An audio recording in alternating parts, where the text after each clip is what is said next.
আসসালামু আলাইকুম। আজকের আরও একটা ভিডিওতে তোমাদের সবাইকে স্বাগতম। প্রি অ্যাডমিশন সিরিজের দ্বিতীয় পার্ট প্রি অ্যাডমিশন ভার্সিটি এই ইউনিট নিয়ে আজকের এই ভিডিওতে আমরা এ টু জেড কথাবার্তা বলবো। সো প্রি অ্যাডমিশন থিম সম্বন্ধে অলরেডি তোমরা জানো অনেকগুলো ভিডিও থেকে যে এটা হলো ভর্তি পরীক্ষার আগের একটা ভর্তি পরীক্ষা প্রস্তুতি। অর্থাৎ পুরাপুরি যদি আমি ভার্সিটি ইউনিটের ফুল অ্যাডমিশনের ক্লাসগুলো করা শুরু করি তাহলে এখন আমি ধরা খাবো, কারণ আমার অনেক চ্যাপ্টার বাকি, অনেক থিওরি ক্লাস হয় না। এবং সেই সাথে যদি আমি আবার একেবারে না পড়েও যাই, খুব স্বাভাবিকভাবেই আমি সামনে অ্যাডমিশনে আরও বেশি ধরা খাবো। কারণ এই প্রি অ্যাডমিশন ভার্সিটি কেন এত বেশি জরুরি আমি তোমাকে একটা বলি। বাজারের একটা অনেক বড় কথা প্রচলিত আছে যে ভার্সিটি ইউনিটের জন্য নাকি ইঞ্জিনিয়ারিং কোচিং করার লাগে। তুমি ঢাকা ভার্সিটিতে পড়াশোনা করে এরকম মোটামুটি 100 জনকে ইন্টারভিউ করো, যে কোনো 100 জন, তারপর তাদের কাছ থেকে অ্যান্সার তুমি পাবা যে তারা কিসের কোচিং করছে।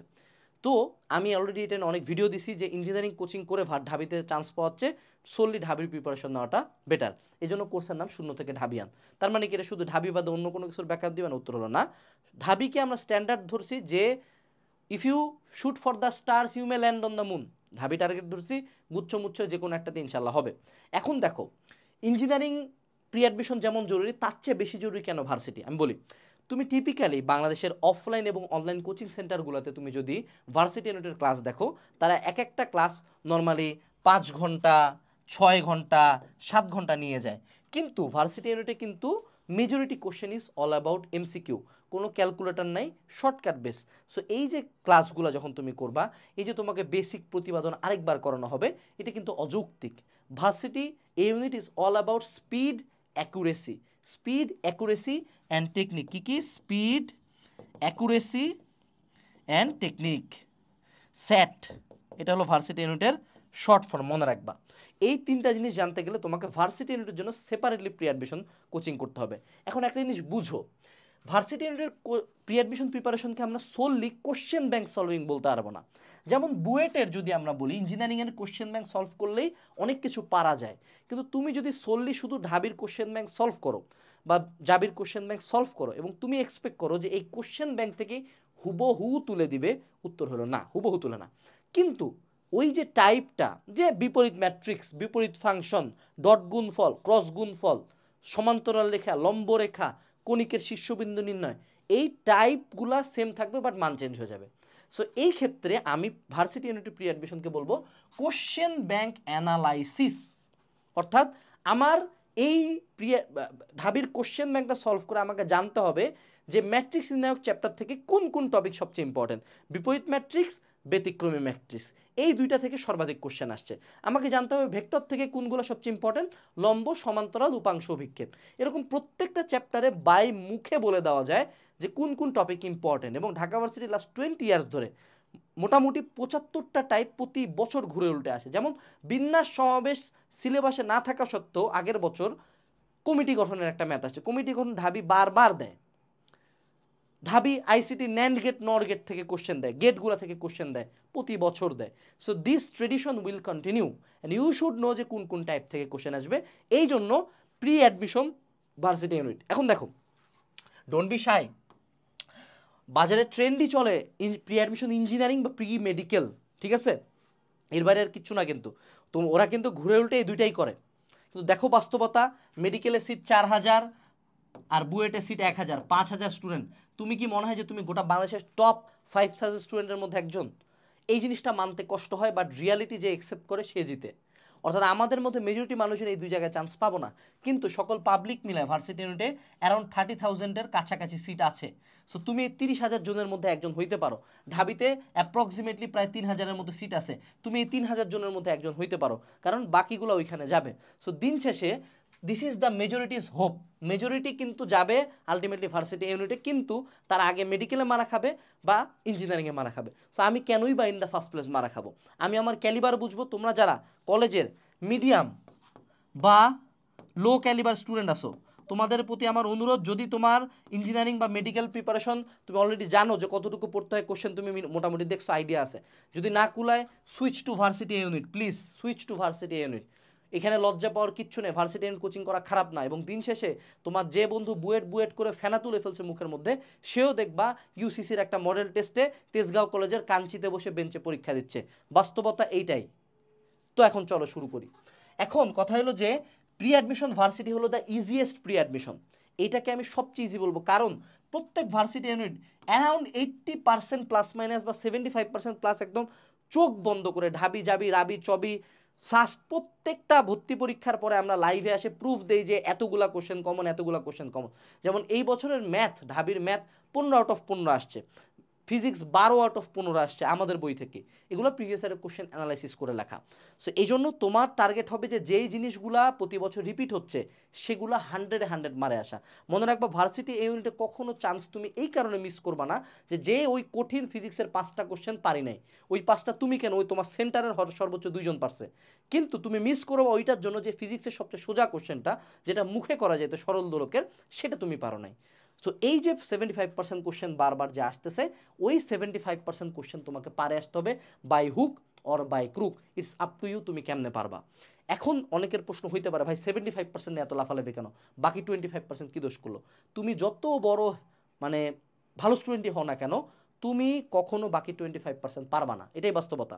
এবং 75% নাম্বার যে কোনো ভার্সিটি ইউনিট ভর্তি পরীক্ষায়, this is the top 500 marks, মানে টপ প্রথম 500 জনের নাম্বার এই লেভেলে থাকে।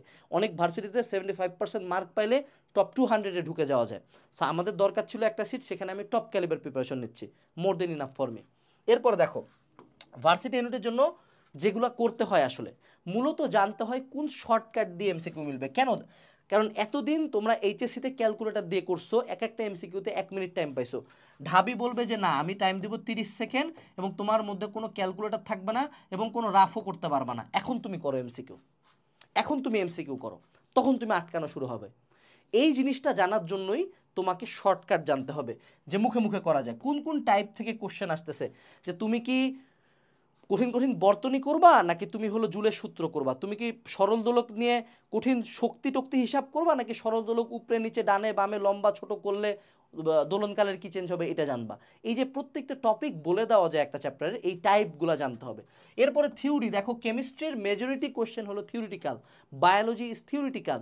এই থিওরিটিক্যাল কোশ্চেনগুলো বইয়ের কোন কোন লাইন, কোন কোন ছক, কোন কোন বৈশিষ্ট্য, কোন কোন পার্থক্য, এগুলা থেকে আসতেছে, এটা জানতে হবে। এবং মনে রাখবা সেটা হলো লাইনগুলো, ইম্পর্টেন্ট লাইনগুলো জানাটাও জরুরি। এই সব কিছু কখন জানা যায়? তখন তুমি বিগত বছরের কোশ্চেনগুলোকে নিয়ে এগুলাকে চ্যাপ্টার ওয়াইজ, আই রিপিট সাল ওয়াইজ না, কিন্তু ঝাবির এই বছরের কোশ্চেনটা দেখো ব্রেনের 2টা শিরা নষ্ট হয়ে যাবে, কিন্তু এই বছরের কোশ্চেন আমি চ্যাপ্টার ওয়াইজ ভাগ করে দিব, তখন ফির পারবা। চ্যাপ্টার ওয়াইজ এবং টাইপ ওয়াইজ সলভ করতে হবে। এই কাজটা করাবো আমরা আমাদের প্রি অ্যাডমিশন প্রোগ্রামে। তোমরা যারা প্রি অ্যাডমিশন ভার্সিটির প্রি বুকিং করছিলা এসএমএস চেক দিও, আর যারা প্রি বুকিং করো নাই ভর্তি চলতেছে, রমজান মাস পুরা টাইম জুড়ে ক্লাস চলবে। সো বাকিরা যদি করতে পারে তুমিও পারবা। তোমার যদি এইচএসসি সিলেবাস 50-60% শেষ হয়, আজকে ভর্তি হয়ে যাও। এই প্রি অ্যাডমিশন প্রিপারেশন যদি আগে থেকে নিয়ে রাখো, ট্রাস্ট মি বাংলাদেশের 90% স্টুডেন্ট ঢাবির কোশ্চেন ব্যাংক সলভ করে ঢাবি ভর্তি পরীক্ষার 10 দিন আগে, অনেকে পরীক্ষার 1 দিন আগে কোশ্চেন ব্যাংকটা দেখে একটু উল্টায় পাল্টায়। তুমি চিন্তা করো তুমি বাকিদের চেয়ে কত বেশি লেভারেজ পাবা। এবং এখানে শুধু ঢাবি না, আরও অন্যান্য ভর্তি পরীক্ষার কোশ্চেনগুলো চ্যাপ্টার ওয়াইজ এবং টাইপ ওয়াইজ সলভ করা হবে। সো ডেসক্রিপশন বক্স চেক করে ডেমো ক্লাস থেকে ভর্তি হতে পারো। এরপরে আসো, সেটা হলো learning the approach, learning the solving approach. উদাহরণস্বরূপ দেখো W=ZIT-র একটা সূত্র আছে না, W=ZIT, এটা ফ্যারাডের সূত্র, রাইট? জেটের মানটা তো কিছু একটা উপরে নিচে থাকে, নিচে থাকে হলো 96,500। তো এই কোশ্চেনটা যাবি প্রতি বছর প্রায় প্রায় রিপিট করে এই কোশ্চেনটা, এটা তো ক্যালকুলেটর ছাড়া পারার কথা না, 96,500 দিয়ে কেমনে কি গুণ করব। সো সেক্ষেত্রে একটা টেকনিক হলো 1/96,500 মানটা মুখস্থ করা। এক্ষেত্রে আরেকটা টেকনিক হলো পায়ের মানটা 4 ধরা। এক্ষেত্রে আরও একটা টেকনিক হলো 9.8-এর মানটা 10 ধরে অ্যাপ্রক্সিমেট ক্যালকুলেশন করা। এক্ষেত্রে আরও একটা টেকনিক হলো 1/3 থেকে 1/9 পর্যন্ত মানগুলো মুখস্থ করা। এক্ষেত্রে আরও একটা টেকনিক হলো লগের 2 থেকে log 9 পর্যন্ত মানগুলো মুখস্থ করা। আমি যেই ওয়ার্ডগুলো বললাম এগুলো শুরুর দিকে তোমার কাছে কঠিন লাগবে, কিন্তু এই টেকনিকগুলো ফলো করলেই তুমি একটা এমসিকিউ 30 সেকেন্ডে মুখে মুখে সলভ করতে পারবা উইদাউট দ্য ক্যালকুলেটর পার্ট। তো এই অ্যাপ্রোচটা সাধারণত একটা কোশ্চেন ব্যাংক দেখে বোঝা যায় না, এবং কোশ্চেন ব্যাংকে ইলাবোরেটলি সলভটা দেওয়া থাকে না। এই এফোর্টটা বা এই অ্যাপ্রোচটা বোঝা যায় একটা ক্লাস থেকে। সো যারা ঢাবির কোশ্চেন ব্যাংক নিয়ে ডিপ্রেশনে পড়ে গেছো, যে কোনো একটা প্রি অ্যাডমিশন ভার্সিটি ইউনিটের ক্লাস করো, একজন টিচার কিভাবে ম্যাথটাকে মুখে মুখে করতেছে, যেমন 10-এর ঘাত মিলায় একটা অ্যাপ্রক্সিমেশন করা যায়, এরকম অসংখ্য টেকনিক আছে মুখে ক্যালকুলেশনের। সো এই পার্টটা তুমি ক্লাস থেকে করতে পারো। You have to learn the approach. এই জন্য বলা হচ্ছে ক্লাসে, কারণ তোমরা এখন অনেক জুনিয়র, তোমরা এইচএসির পরে ভালো মতো পড়ো নাই, সেক্ষেত্রে তোমার অ্যাপ্রোচটা ঠিক থাকতে হবে যে না আমি এমনি এমনি এমনি এমনি যে এই টাইপটা আসলে প্রথমে এই মানগুলো লেখো, তারপর 1/3 এর মানটা বসাও, তারপর 10-এর ঘাত দিয়ে দেখো কোনটা কাছাকাছি উত্তর। এইভাবে ম্যাথগুলো করা শিখতে হবে। Learning the approach is very important. এবং মেজরিটি প্রি অ্যাডমিশন প্রোগ্রামগুলো তোমাকে ফুল অ্যাডমিশনের ক্লাস করবে, কিন্তু তোমাকে আসলে ফুল অ্যাডমিশনের ক্লাস করার চেয়ে বেশি এই মোমেন্টে জানতে হবে আসলে একটা এমসিকিউ কীভাবে অ্যাপ্রোচ করতে হয় এবং কোন কোন টাইপ ইম্পর্টেন্ট।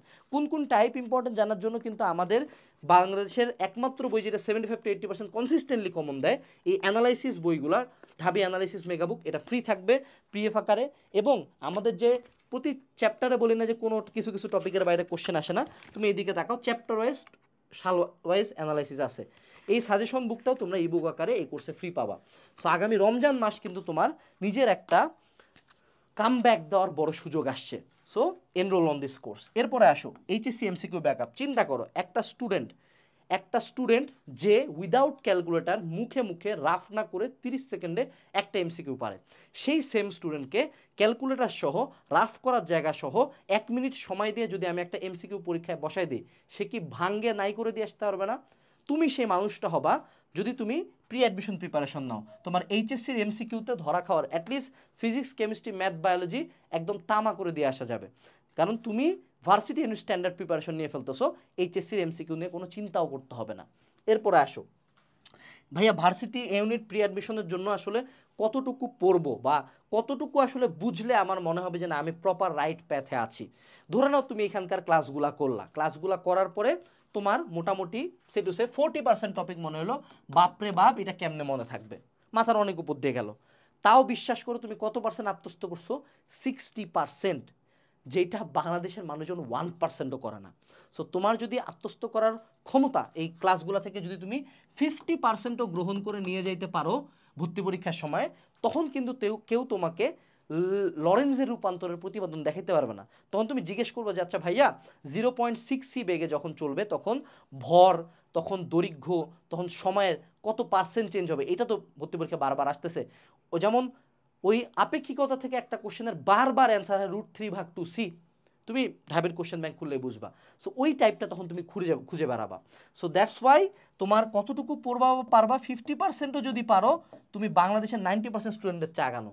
বিশ্বাস করো, আমি যে ভিডিওটা বানাচ্ছি এটা হয়তো 10,000 মানুষ দেখলো, বাংলাদেশের স্টুডেন্ট কত রে বাবা? 2.5 লাখ শুধু তোমার ব্যাচের এইচএসসি সায়েন্স। তাহলে ওদের চেয়ে তো অবশ্যই আগাচ্ছ, রাইট? এরপরে আসো, সেটা হলো পার্শিয়ালি কন্টিনিউ। দেখো পার্শিয়ালি কন্টিনিউ মানে কি? প্রি অ্যাডমিশনের লক্ষ্য হলো তোমাকে এইচএসসি পরীক্ষার আগে অ্যাডমিশনের জন্য প্রিপেয়ার করা, কিন্তু এটার মানে এই না যে এইচএসসির পড়া বাদ দিয়ে দিবা। আমরা যেটা করছি, আমরা রমজান মাসের ইফতারের পরে একটা নির্ধারিত টাইমে তোমাদেরকে ক্লাসগুলো দিয়ে দিব, যাতে তুমি তারাবির আগে বা তারাবির পরে সেহরির আগে পর্যন্ত পড়াশোনাটা করতে পারো। অর্থাৎ দিনের 3 ঘন্টার টাইম তুমি এই প্রি অ্যাডমিশন প্রিপারেশনের জন্য রাখলা, এবং বাকি টাইম পুরা টাইম জুড়ে তুমি একাডেমিকের পড়াশোনা করলা। অর্থাৎ প্যারালালি তোমার দুইটাই চলতে থাকলো, দুইটাই অ্যাচিভ হইতে থাকলো। এরপরে প্র্যাকটিস ইজ এ মাস্ট।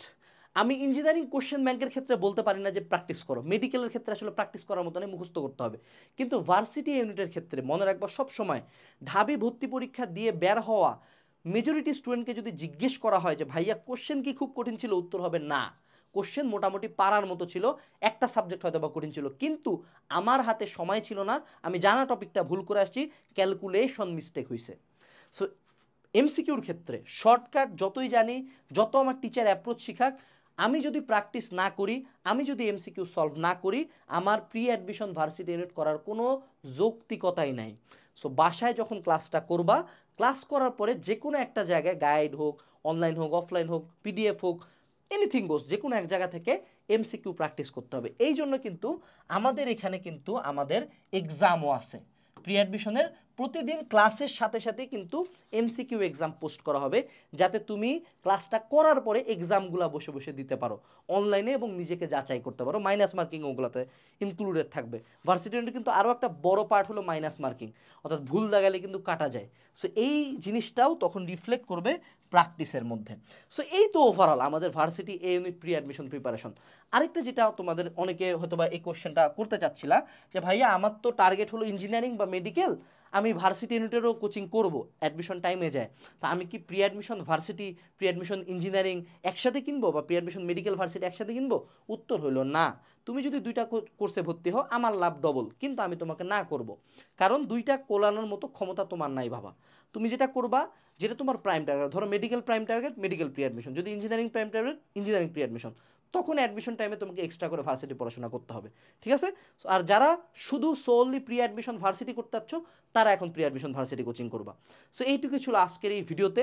তোমরা যারা যারা প্রি অ্যাডমিশন ভার্সিটি ইউনিটের জন্য 14 জায়গায় না যায় একটা শর্ট ফর্ম কোর্সে আমরা 10 থেকে 15 দিনের মধ্যে তোমার ঢাবি সহ অন্যান্য বিশ্ববিদ্যালয়ের কোশ্চেনগুলো সলভ করে অ্যানালাইসিস করে তোমাকে শিখাই দিব, তাই আজকে এনরোল করে ফেলো ডেসক্রিপশন বক্স থেকে। দেখা হচ্ছে পরবর্তী ভিডিওতে। খুব দ্রুত কথা বলছি, এটার জন্য আন্তরিকভাবে দুঃখিত। আসসালামু আলাইকুম, টাটা।